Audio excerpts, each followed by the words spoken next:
2020년 고난주간 4월 9일 목요일 새벽기도에 살아계신 하나님께 드리겠습니다. 다같이 주기도문 하겠습니다. 하늘에 계신 우리 아버지여, 이름이 거룩히 여김을 받으시오며 나라의 임하옵시며 뜻이 하늘에서 이룬 것 같이 땅에서도 이루어지이다.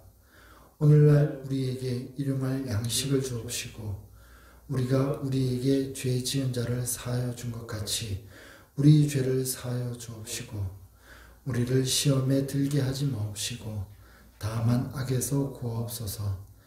대개 나라와 권세와 영광이 아버지께 영원히 있사옵나이다. 아멘. 찬송가 151장 만왕의 왕 내 주께서 같이 찬송 드리겠습니다.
오늘 이 새벽에 우리에게 주시는 하나님의 말씀은 마가복음 15장입니다.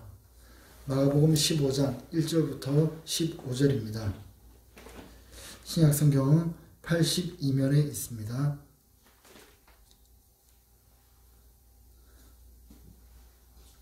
마가복음 15장 1절부터 15절입니다.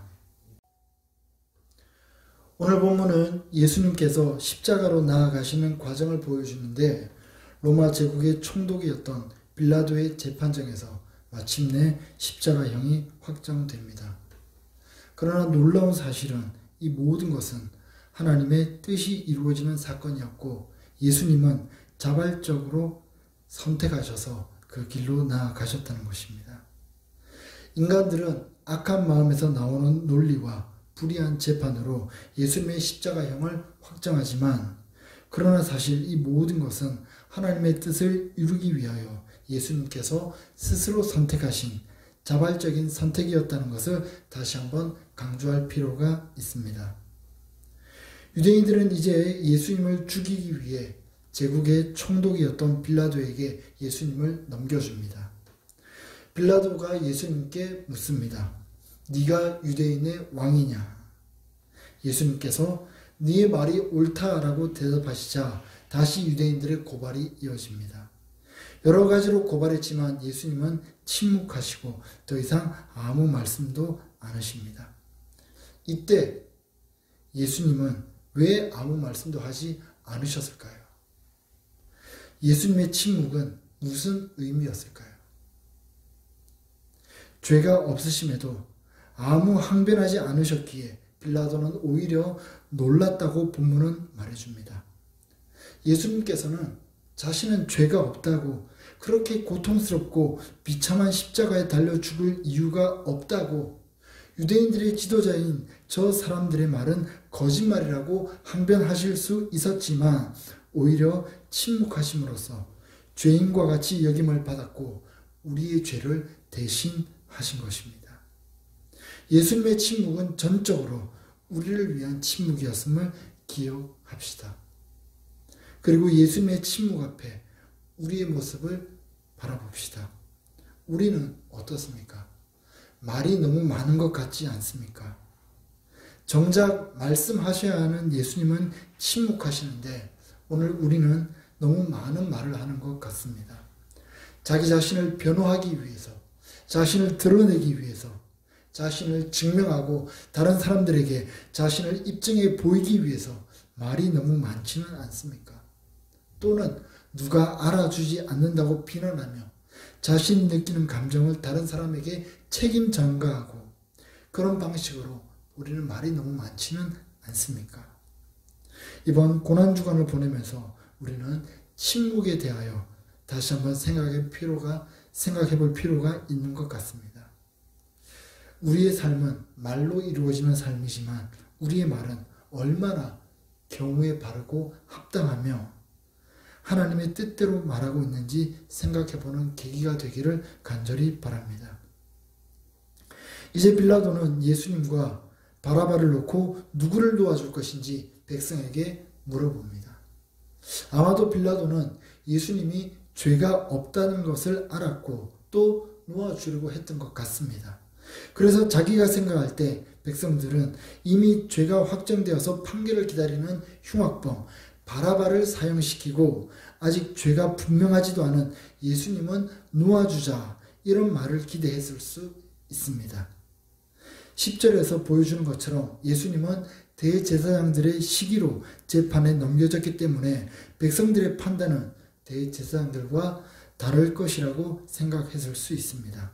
하지만 대제사장들이 백성들을 충동질하고 선동하여 결국 바라바를 놓아주고 예수님을 십자가에 못 박게 합니다. 백성들이 예수님을 못 박으라고 요구하자 빌라도는 예수님이 죄가 없는 줄을 알면서도 십자가에 못 박히도록 넘겨주는데 이런 빌라도의 모습을 가리켜서 본문은 어떻게 말하고 있습니까? 빌라도가 법과 정의를 따라 판결한 것이 아니라 무리에게 만족을 주기 위해서 예수님을 채찍질하고 십자가에 못 박히게 넘겨주었다. 이렇게 말합니다. 이렇게 예수님은 유대인들의 불의한 계략과 모의에 의해 그리고 예수님을 놓을 수 있는 권한과 힘이 있었음에도 불구하고 정치적인 이해관계와 자신의 욕망을 따라 판결한 빌라도에 의해 십자가에 못 박히게 되었습니다. 빌라도는 비겁하고 악했습니다. 그래서 우리 교회는 고백하지 않지만 교회 역사 속에서 내려온 많은 신앙 고백 속에서 예수님을 십자가에 못 박은 장본인으로 빌라도가 지목되고 있습니다.